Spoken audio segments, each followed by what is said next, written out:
Il est vraiment puissant, mais disons qu'il n'en a pas nécessairement l'air. Bonjour à toutes et bonjour à tous, bienvenue sur Clubic. Aujourd'hui, on va parler du Huawei MateBook 14S.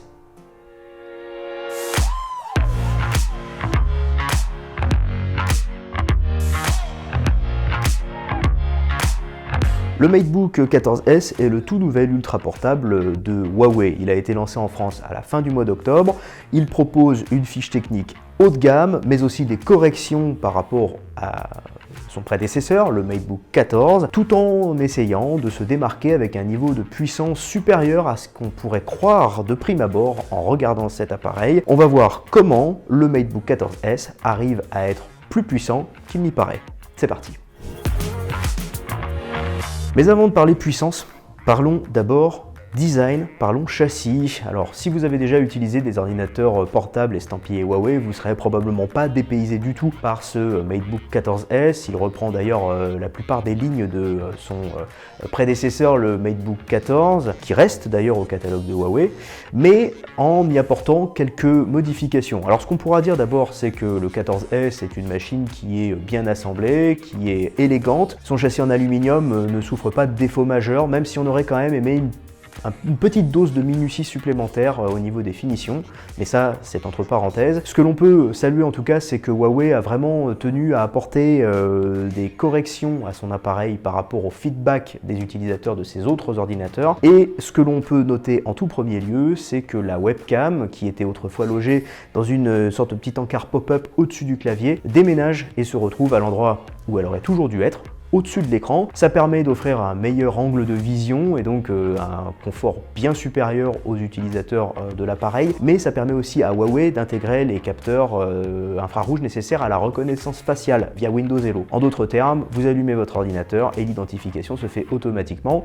En complément, on a toujours accès à un lecteur d'empreintes si jamais il y a besoin. Ça c'est plutôt sympa. Ce qui est sympa aussi, c'est que la marque a soigné son clavier, on retrouve vraiment une bonne expérience de frappe, et on a aussi une connectique qui est relativement généreuse avec des ports USB et HDMI pleine taille. Ça c'est vraiment chouette. Ce qui est un petit peu moins chouette, c'est que Huawei choisit sur son 14S de réserver la norme Thunderbolt 4, la dernière en date, au modèle le plus haut de gamme qui est proposé à plus de 1500 €. Ça c'est quand même un peu dommage, surtout face à la concurrence.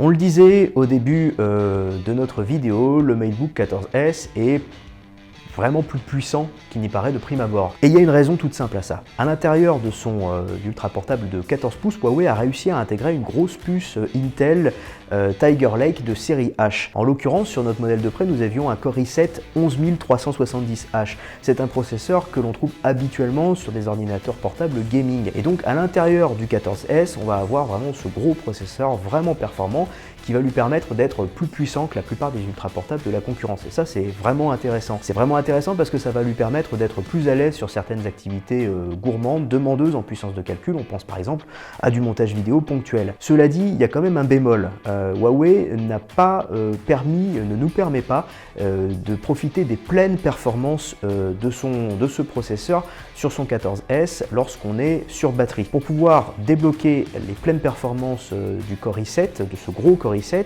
il faut être branché sur secteur et activer un mode de performance qui va permettre à la dissipation de se tenir prêt. Alors ça c'est un peu dommage parce que c'est vrai que du coup sur batterie, on reste un peu le bec dans l'eau, on a des performances qui sont fatalement amputées. Cela dit, ça reste quand même très intéressant et on a vraiment un niveau de performance qui est toujours vraiment pertinent sur le 14S. En revanche, ce processeur Tiger Lake H est pas nécessairement connu pour ses capacités et sa sobriété énergétique. C'est vraiment un processeur qui consomme plus que les puces basse consommation des autres ultra portables et par conséquent, on a une autonomie qui n'est pas nécessairement révolutionnaire sur le 14S. Huawei a quand même fait du bon boulot pour mitiger les choses et on arrive à tenir entre 8 et 10 heures sur batterie.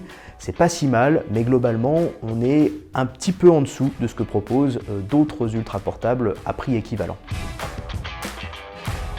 On a parlé des performances, on a parlé du design, il nous reste maintenant à parler de l'écran. De ce côté-là, Huawei nous propose un écran IPS 2,5K capable de monter à 90 Hz, donc ça c'est plutôt très chouette. On a une dalle IPS qui nous a fait très bonne impression dans l'ensemble, hein. On a un bon contraste, un bon niveau de luminosité. Alors c'est vrai, on aurait peut-être aimé un peu plus de soin au niveau de la calibration. On a des couleurs qui sont bonnes et qui convaincront la plupart des utilisateurs, mais qui ne sont pas tout à fait précises d'un point de vue colorimétrique.